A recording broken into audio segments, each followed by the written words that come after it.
comenzar mi plática quiero dar mi agradecimiento a la mesa directiva de la Academia Mexicana de Dermatología por la invitación a nuestra institución a participar en este foro tan importante.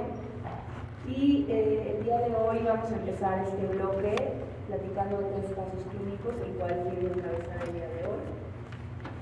presentándoles a esta paciente del sexo femenino de 55 años de edad, la cual es originaria del estado de Sonora y actualmente residente del Distrito Federal. Tiene solo como antecedentes de importancia ser portadora de diabetes mellitus y de dislipidemia, aproximadamente 2 años de diagnóstico, actualmente en tratamiento solo con benzafibrato y metformina. La paciente niega otros antecedentes alérgicos, quirúrgicos y otros de importancia asociados a su dermatosis, la cual data aproximadamente de 7 años de evolución y la cual se encuentra constituida por la presencia de manchas color marrón, completamente asintomáticas, con aparición brusca, que empezaron en el tercio proximal de ambos brazos y a nivel de la espalda.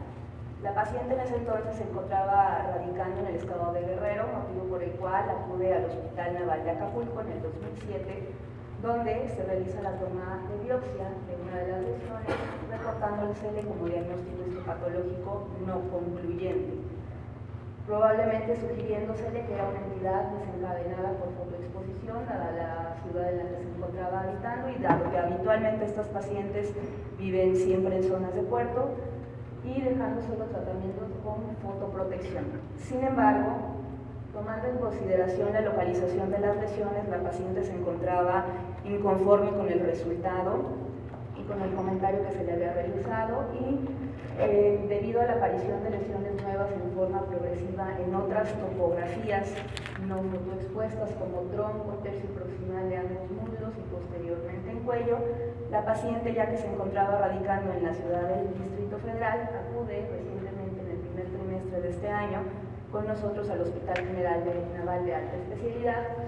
donde enfatiza la aparición de estas nuevas lesiones y también que ha notado disminución de la tonalidad en las lesiones que habían aparecido en forma inicial, sin lograr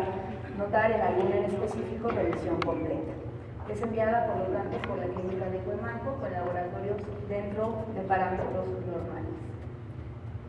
Nos encontramos así que clínicamente tenemos a esta paciente con una dermatosis diseminada a 3 segmentos corporales, que son tronco, miembros trogásicos y miembros pélvicos, constituida por la presencia de estas manchas color marrón de diferentes tamaños, algunas mal delimitadas, no confluentes, que afectan el escote, cuello, tercio proximal de los brazos, prácticamente la totalidad de la espalda y el tercio proximal de los muslos, donde apreciamos nuevamente lo mismo, manchas de una tonalidad un poco más oscura, que eran las topografías donde ella refería que eran las lesiones más recientes, no concluentes, de diferentes tamaños, de forma oval, y si ponemos un poquito de mayor detalle en la espalda, en algunas áreas, adoptando un discreto patrón de distribución en árbol de Navidad. Motivo por el cual, ante la sospecha diagnóstica de líquido planos pigmentados, se decide la toma de biopsia de una de las lesiones que ella refería como una lesión de reciente aparición, encontrándonos en la vista panorámica en la división convencional con hematoxilina y eosina esta imagen. La vista panorámica nos demuestra una epidermis en un estratocordio en red de canasta, llamando la atención de esta imagen esta hiperpigmentación que prácticamente es homogénea y que involucra prácticamente toda la capa basal. En el acercamiento quiero enfatizar que no encontramos ningún dato que apoyara el diagnóstico clínico inicial, no hay vaporización de la basal, no hay cuerpos coloides, no hay infiltrado de fenoides característicos que nos apoye el diagnóstico, y haciendo ya una búsqueda más exhaustiva en algunas áreas anteras escasas encontrábamos esta caída del pigmento y la presencia de melanos abotean a nivel periférico prácticamente no hay infiltrado. Haciendo la correlación clínico-patológica con las características clínicas y los hallazgos encontrados en las imágenes que ya les presenté,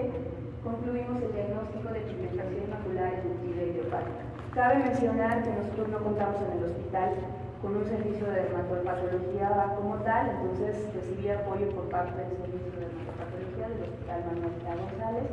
con quienes concluimos esta. Vamos a hacer una breve revisión muy puntual sobre esta entidad. ya que es importante conocerla y separarla de otras entidades de origen pigmental. La pigmentación macular eruptiva idiopática es una entidad que está descrita desde 1941 por este autor que es Sakae. A lo largo del tiempo recibiendo diferentes nombres, portotrón como melanosis lenticular generalizada, pigmentación maculosa múltiple y así por diferentes autores. Pero no fue hasta 1978 que se acuñó el término con el cual la conocemos en la actualidad por esos autores. Nuevamente Legos hace una modificación al nombre que había dado previamente, junto con Cibate, nuevamente haciendo un énfasis muy importante que teníamos que separarla completamente porque era una entidad muy diferente a otras pigmentaciones maculares, con un reporte de 7 casos propios del hospital donde se encontraba. No fue hasta 1996 que este autor, que es Sanz Galdeano, acuña los criterios que actualmente se encuentran todavía vigentes para esta entidad con el reporte de 5 casos. ¿Cuáles son estos criterios de Galdeano? Son 5 criterios con los cuales se considera el paciente como paciente candidato para tener esta entidad. El primero de ellos es la erupción de máculas amarronadas, no confluentes, asintomáticas, que involucran tronco, cuello y la parte proximal de extremidades. Subrayo este apartado que dice en niños y adolescentes, porque si bien la mayor parte de los casos reportados en la literatura son en esta población, les he de comentar que ya haciendo revisión de una gran cantidad de casos que se encuentran descritos en la literatura, hay autores como Dupré y Milobratovi donde mencionan o hacen referencia a pacientes que se encuentran bastante alejados de la edad adolescente. El caso de mayor edad sería este de 31 años, reportado en la literatura. El criterio número 2 nos habla de ausencia de lesiones inflamatorias previas, criterio con el que cumple prácticamente nuestra paciente, al igual que la ausencia de exposición a drogas. El criterio número 4 es el criterio histopatológico, en el cual se menciona una hiperpigmentación de la capa de las células basales de la epidermis, con la presencia de melanófagos sin daño visible de la capa basal o un infiltrado liquenoide. Subrayo nuevamente esto porque hay reportes en la literatura de estos 9 pacientes en una revista INMO, donde el autor menciona que no necesariamente en todos los pacientes encontramos melanófagos, sobre todo si la biopsia se toma en una fase inicial. Es por eso que probablemente en nuestra paciente encontramos muy pocas células de este tipo. Y enfatiza que también en algunos casos, aparte de la hiperpigmentación de la basal, podemos también encontrar papilomatosis. Y por último, el criterio número 5, que es importante sobre todo en la población pediátrica, que es el recuento de mastocitos normal. Como les comenté al principio, la paciente encontraba con exámenes dentro de parámetros normales. Con base a esto, muchos autores en publicaciones más recientes han comentado que probablemente sea necesario hacer una revisión en cuanto a estos 5 criterios propuestos por Sanz Galdeano, que nadie más ha revisado en forma reciente, o en su defecto dividir cuáles serían estos criterios considerados como absolutos y cuáles pueden ser relativos. Okay. Nuestra pigmentación macular eruptiva idiopática, como muchos otros trastornos pigmentarios, es una entidad de origen desconocido. Ninguno de los pacientes tiene antecedentes de exposición solar, ninguno tiene antecedente de fotosensibilización, y por la población que principalmente afecta, que es la población pediátrica y la población adolescente, se considera que probablemente pudiese existir un factor de tipo hormonal que sea el desencadenante. Hay algunos autores, como López Ávila, que reportan en la literatura un caso clínico de una paciente con pigmentación macular, que en forma asociada tenía alopecia areata, traconitia, retraso mental y cifoescoliosis, y otros más como Rostan en el 90, una asociación con talasemia. Sin embargo, ambos autores consideran que es solamente una asociación causal. ¿Qué pasa con nuestra pigmentación macular? Es una entidad que tiene una resolución completamente espontánea. Sin embargo, es muy difícil determinar en un paciente cuánto tiempo va a tardar en presentar la mejoría o la remisión de las manchas, porque nuevamente les presento este reporte de casos donde vean que prácticamente pueden ser periodos tan breves como 2 meses hasta periodos intermedios como de 11 años hasta 21 años, que es el reporte más largo que se encuentra descrito.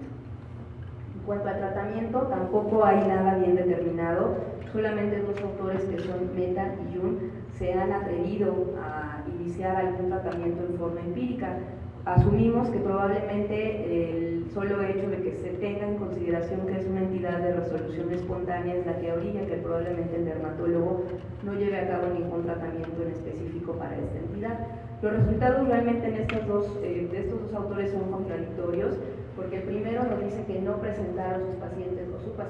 ninguna mejoría, mientras que el segundo nos habla que el uso de hidroquinona durante 3 meses al 4% seguido por el uso de ácido acelaico durante 6 meses llevó a la paciente a una remisión casi completa. Sin embargo, tomando en consideración el tiempo que utilizaron el tratamiento el segundo paciente, no sabemos o no podemos asumir si en realidad es una mejoría por el efecto terapéutico como tal de ambos medicamentos o por esa resolución espontánea que habitualmente tienen estas dermatosis. Entonces, bueno, nosotros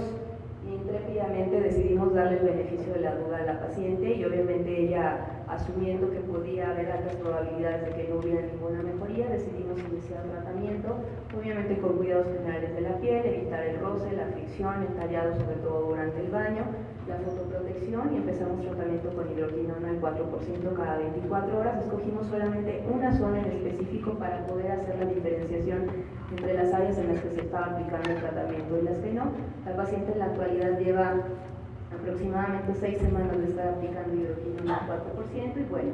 si bien la mejoría no alcanza ni siquiera el 50%, la paciente está contenta con el alcance en la disminución de la tonalidad de las manchas que en el momento se encuentra presente aquí en la fotografía. Lo más importante de esta entidad es hacer los diagnósticos diferenciales. No es una entidad frecuente, sin embargo, tendríamos que descartar otras entidades que tienen otra evolución muy diferente a la pigmentación macular y que sí hay probabilidades de que tengan algún factor desencadenante. Encabezaré obviamente con el líquen plano, que era mi diagnóstico inicial. Es una entidad descrita desde los años 20 por Buguerot y vean que prácticamente si lo vemos en forma clínica en esta fotografía, pues las manchas son de características muy similares, manchas hiperpigmentadas, marrones de forma oval, no confluentes.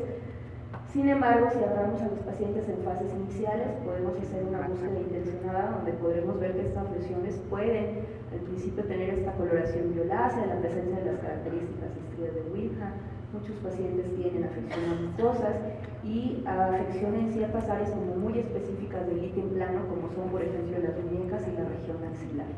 Si bien también es una entidad de naturaleza idiopática, también hay que considerar que un porcentaje de los pacientes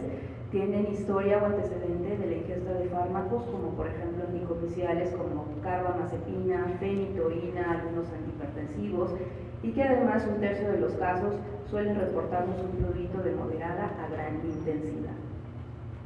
La biopsia obviamente es completamente diferente de la pigmentación macular, ya que aquí sí apreciamos esta degeneración macular de la capa basal, los característicos cuerpos coloides, todo este infiltrado linfocitario, sobre todo de tipo perivascular a nivel de la dermis, y una gran cantidad de caída de pigmento y la presencia de melanófagos. La segunda entidad de las que les comentaré que vale la pena hacer el diagnóstico diferencial, sobre todo porque es muy frecuente en nuestra población latinoamericana, es la dermatitis cenicienta o lo que conocemos como el eritema discrónico perstan. Esta entidad descrita por 1957 por estos dos, Salvadoreño y Ramírez, es una entidad que clínicamente tiende a presentar una tonalidad un poco diferente si lo vemos con acuciosidad y sobre todo aquellos que ya hemos visto un eritema discrónico perstan, donde las lesiones tienden a presentar una coloración más grisácea, más azulosa, las lesiones son de mucho mayor tamaño, tienden a confluir, forman grandes parches y en la búsqueda intencionada alcanzamos a ver que en la periferia en muchas ocasiones pueden presentar un borde eritematoso sobrelevado. También es una entidad que se considera en su predominio de naturaleza idiopática. Sin embargo, algunos autores, sobre todo por las zonas geográficas que tienden a afectar, han encontrado ligeras asociaciones con ingestión de líquidos de amonio que se encuentran en algunos tipos de agua de América Central y América del Sur, medio de contraste, exposición a cloroetanoil y alergias a cobalto. La biopsia, también lo mismo, mismo presenta una degeneración vacular de la capa basal, un gran infiltrado inflamatorio en la dermis superficial y la agregación de estos melanófagos con incontinencia del pigmento también a nivel perivascular. Y es por eso que muchos autores a lo largo de los años han debatido si el eritema iscrónico perstans es o no una entidad que se podría englobar dentro de los trastornos de origen liquenoide. Y bueno, por la población que principalmente afecta, que es la población pediátrica, la urticaria pigmentosa también se encuentra dentro de estas primeras entidades que tenemos que descartar. Como sabemos, la urticaria pigmentosa puede presentar un espectro clínico que puede ir desde manchas, pápulas, lesiones urticaroides que confluyen hasta formar grandes placas o hasta presentar lesiones de tipo vesiculoso o ampolloso. Sin embargo, clínicamente, en el momento, si le estamos sospechando y buscamos el signo de Darier por efecto de la degranulación, pues obviamente nos apoya el diagnóstico y la biopsia solamente viene a confirmar nuestra sospecha diagnóstica. En la vista panorámica es muy característico encontrar este infiltrado inflamatorio en banda a nivel de la dermis superficial y en el acercamiento estas células de gran tamaño con núcleos hipercromáticos, con un citoplasma basófilo, con la presencia de gránulos en su interior. Y generalmente las pacientes o las mamás de los pacientes hacen referencia a notar que ciertos factores, si bien no son los causales, sí exacerban la sintomatología o la inflamación de las lesiones, como son algunos fármacos, algunos estímulos físicos, inclusive algunos estímulos de tipo emocional, cosa que no pasa con las dermatosis anteriormente mencionadas. Y bueno, en población adulta creo que no podemos dejar atrás a la hiperpigmentación postinflamatoria, sobre todo aquellos casos producidos por fármacos. Estos eritemas fijos medicamentosos en sus fases diseminadas, en las cuales la gran mayoría de los pacientes, si les hacemos realmente un interrogatorio dirigido, terminan comentando que la asociación con la ingesta del medicamento, y bueno, casi siempre todos los pacientes notan que en algún momento las lesiones tuvieron algo de inflamación, inclusive la presencia de una ampolla, también es una afección que puede llegar a tocar mucosas. Entonces, bueno, si ya conocemos todas estas entidades, nuestro diagnóstico diferencial es muchísimo más fácil de realizar. En la literatura se comentan algunas otras entidades, como por ejemplo la argiriasis. Sin embargo, en consideración a aquellos que ya hemos visto una argiriasis, es muy difícil que vayamos a confundir una pigmentación macular con un paciente con argiria, y algunas otras genodermatosis como las manchas, la neurofibromatosis, que presentan manchas café con leche, de esclerosis tuberosa. Sin embargo, el tipo de manchas y los otros hallazgos clínicos que presentan estos pacientes realmente hacen difícil que lleguemos a confundirles. Como conclusiones, les voy a decir que esta es una entidad, a mi parecer, de difícil diagnóstico. No la tenía de hecho considerada, como ustedes podrán ver al inicio de la plática. Ya documentándome un poquito más, fue como realmente me di cuenta que es una entidad un poco más frecuente de lo que realmente creemos. Ya es una frase muy sabida que los ojos no ven lo que la mente no sabe. Es una entidad, creo yo, subdiagnosticada. Lo importante del caso es básicamente que dentro de la literatura sería el primer caso reportado con este rango de edad. Y a propósito de esto, les he de comentar que este paciente, su trabajo también lo colabora en el Hospital Obregón, que da servicio a la Policía Bancaria y a la Policía Auxiliar. Pues bueno, a propósito de este caso y de la revisión que realicé, me encontré con este chico que yo ya había realizado hace aproximadamente medio año, con la presencia de 3 manchas hiperpigmentadas en el nivel del abdomen, las cuales entre la madre y yo decidimos dejar a vigilancia, dado que se encontraban completamente asintomáticas. Es un paciente sano y que acude a revisión hace aproximadamente un mes, presentando diseminación de la dermatosis a prácticamente todo el tronco y el tercio proximal de ambos brazos. Se encuentra pendiente la realización de la biopsia, pero habrá que considerar que probablemente curse con esta misma entidad. Es importante comentarle al paciente y sobre todo en la población pediátrica, a los papás, que son los que realmente acuden alarmados, que es una entidad de comportamiento completamente benigno, que va hacia la autorresolución, que tendremos que tomar la biopsia obviamente para descartar otras entidades que no tienen evolución espontánea como la pigmentación macular, y obviamente tendremos que valorar si es posible realizar el reporte de esta serie de casos mexicanos, que proponer la modificación de estos criterios diagnósticos. Los dejo con esta frase que a mí me ayudó muchísimo para concluir esta plática, que solo aquel que se encuentra lo suficientemente informado es capaz de interpretar las cosas de una forma correcta y hacerse las preguntas adecuadas. Muchas gracias.